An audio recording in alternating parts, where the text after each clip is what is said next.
As Trump weighs fresh military action, Iran hinted at surprises that could dramatically escalate the confrontation. I would say the ceasefire is on massive life support, where the doctor walks in and says, "Sir, your loved one has approximately a 1% chance of living." Iran's parliament speaker warned Washington that rejecting Tehran's terms could trigger another dangerous military escalation. Tehran says its forces are battle-ready and urged the US to accept Iran's proposal instead of risking conflict. Iran warned of powerful drone and missile retaliation as Trump admitted the ceasefire remains on life support. As the fragile ceasefire drags on, Iran is openly asserting that it is ready to confront any new aggression head-on.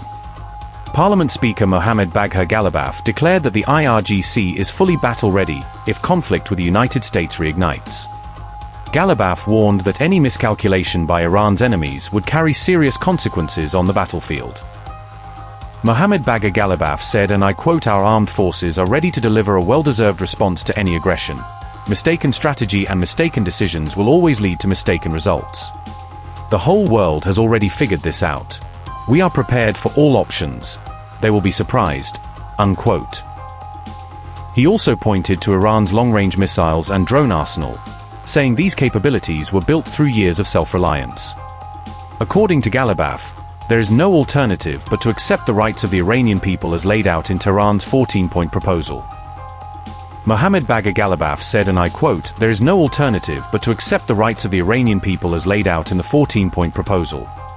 Any other approach will be completely inconclusive, nothing but one failure after another. The longer they drag their feet, the more American taxpayers will pay for it," unquote.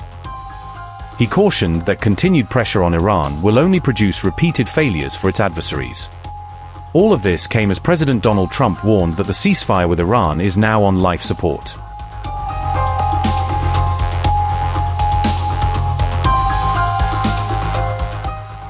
President Donald Trump met with his national security team as negotiations with Iran appeared to hit a deadlock.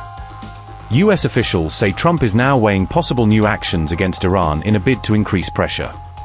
The White House had hoped Iran's latest response would show real movement toward a deal to end the conflict. Instead, Tehran reportedly rejected the US proposal, denouncing it as a demand for Iran's surrender. Trump brushed off Iran's reply, calling the offer from Tehran inappropriate and unacceptable. The US president again insisted that Iran cannot have a nuclear weapon under any circumstances. Trump also warned that the current ceasefire with Iran is now on massive life support. According to US officials, Trump may order the resumption of military operations targeting Iranian infrastructure and strategic sites. Another option under discussion is restarting US naval operations through the Strait of Hormuz. Iran, for its part, has already tightened controls around Hormuz in response to earlier US pressure on its shipping. The Iran crisis is expected to dominate Trump's upcoming talks with Chinese President Xi Jinping later this week. You mentioned that you're already meeting with the generals on Iran. You rejected a deal from Iran over the weekend. Can you tell us anything about that proposal and what, if any, effort will be made to break this deal? Yeah, it was just unacceptable. You know, a lot of people said, well, does he have a plan? Yeah, of course they do have the best plan ever. I mean, Iran has been defeated militarily, totally. They have a little left. They probably built up during this period of time. We'll knock that out in about a day. But I have a plan. You know, it is a very simple plan. I don't know why you don't say it like it is. Iran cannot have a nuclear weapon. They're very dangerous. They're very volatile. It's a terrible thing that's happened over there. They've killed 42,000 people in the last 2 months. 42,000. At least that's what we know of. 42,000 people. They killed numerous people over the last week, but they killed 42,000 people a month and a half ago. They were unarmed protesters, not at all violent protesters, and they started taking them out, shooting them. So we're not going to let them. That's the plan. You know, people say, what's the plan? The plan is very simple. The blockade, first of all, was a part of military genius, just like Venezuela was military genius. We have the greatest military in the world by far, and we're stocked up with great ammunition. We have much better stuff than we did 2 months ago when we first did the attack, which knocked them for a loop.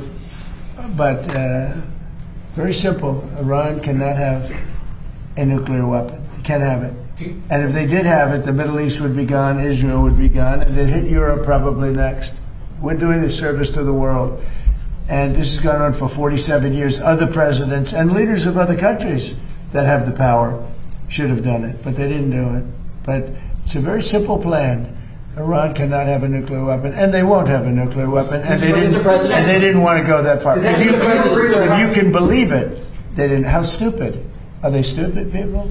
They didn't want to believe it. They think that, well, I'll get tired of this, or I'll get bored, or I'll have some pressure. But there's no pressure. There's no pressure at all. We're going to have a complete victory. We've already, in theory, had a complete victory from the military standpoint. The military, look, their Navy is dead. They had 159 ships. Right now they have 0, other than little speedboats that go around that got taken out 8 a day by us. They have no Air Force. They have no anti-aircraft. Now, they probably put the shoulder jobs into service over the last 3 weeks, probably. But essentially, they have no anti-aircraft. They have no radar. And frankly, their leaders have been killed at the first level, second level, and half at the third level. And then they come back and they want to negotiate, and they give us it's a stupid proposal. And nobody would take it, although Obama would have taken it, Biden would have taken it. What they took was far worse. So we stopped them twice. We stopped them when I terminated the worst deal probably ever made in the history of our country in terms of defense. That was the Iran nuclear deal penned by Barack Hussein Obama. That would have given Iran a nuclear weapon within a year.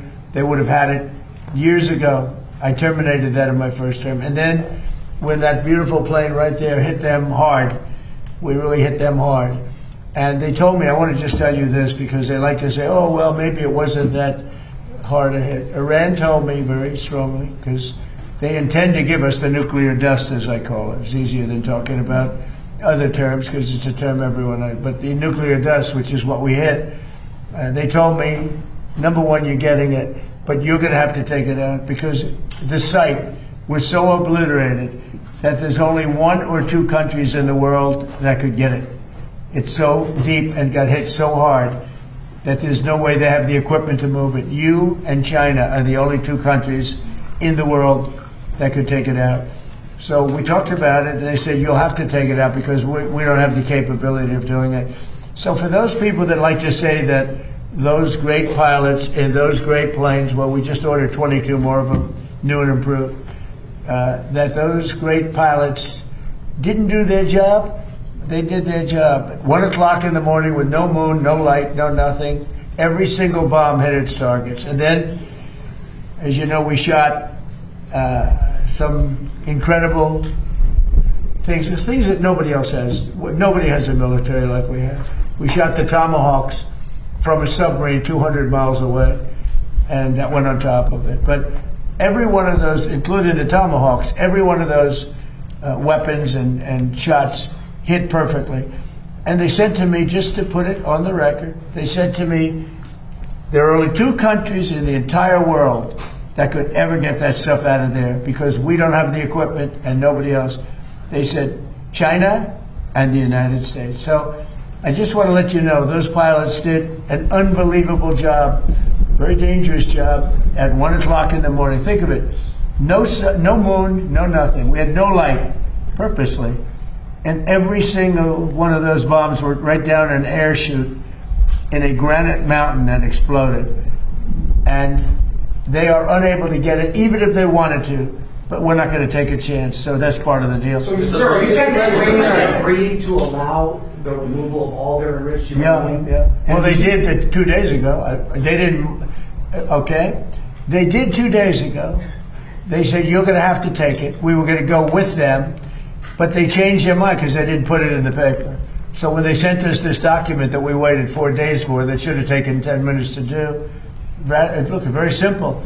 We get that. They guarantee no nuclear weapons for a very long period of time, and a couple of other minor things, but they just can't get there. So they agree with us, and then they take it back. But they said to us that it was so badly obliterated, it was the word they actually used, that was my original word, then it got challenged by some of the fake news, and it wasn't challenged with any knowledge. It was just challenged like they were hoping that this wouldn't have been so successful. No, it was obliterated. We have the greatest military in the world. I built it largely in my first term, and I didn't know I'd be using it quite this much in my second term. But very simply, when they say, does he have a plan? Yeah, I have a plan. The plan is very simple. You know, in war you have to change, you have to be flexible, you have a lot of plans, but you have to do different plans in different days. But I have a great plan. But the plan is they cannot have a nuclear weapon. And they didn't say that in their letter. Mr. President, regarding the leadership changes that you've talked about in Iran, is this still a leadership that you believe you can negotiate with and ultimately reach a peace I think deal so. with? Well, you have two. You have the moderates and you have the lunatics. And I think the moderates are more respected. The lunatics want to fight till the end. You know, it'll be a very quick fight. But I call them. You have, just like our country, we have lunatics too. I call them lunatics. I call them stupid people too. But in Iran, they have the moderates that dying to make a deal, and then you have the lunatics. And I guess they're a little bit afraid of the lunatics, but and why not? The level of ferocity for protest. You know, the people are watching it. They want to go out on the streets. They have no weapons. They have no guns. We thought the Kurds were going to give us weapons, but the Kurds disappointed us. The Kurds take. They have a great reputation in Congress. Congress says, oh, they fight so hard. No, they fight hard when they get paid. So I'm very disappointed in the Kurds. But they were given, I said it wasn't going to work, by the way. I just have to say it. I disagreed with what they did. They gave it. I said, they'll never get there. And I was right. I like to be right. In this case, too bad. But we sent some guns with ammunition, and they were supposed to be delivered, but they kept it. I said they're going to keep it, but what do I know? I've only been doing this a short period of time. What do I know? For the time being, the ceasefire remains in place? What? For the time being, the ceasefire remains in place? You know, it's unbelievably weak, I would say. I would call it the weakest right now. After reading that piece of garbage they sent us, I didn't even finish reading it. They said, I'm not going to waste my time reading it. I would say it's one of the weakest right now. It's on life support. You understand, these are all medical people. Dr. Oz, life support is not a good thing. Do you agree? Bad prognostic. I would say the ceasefire is on massive life support, where the doctor walks in and says, sir, your loved one has approximately a 1% chance of living.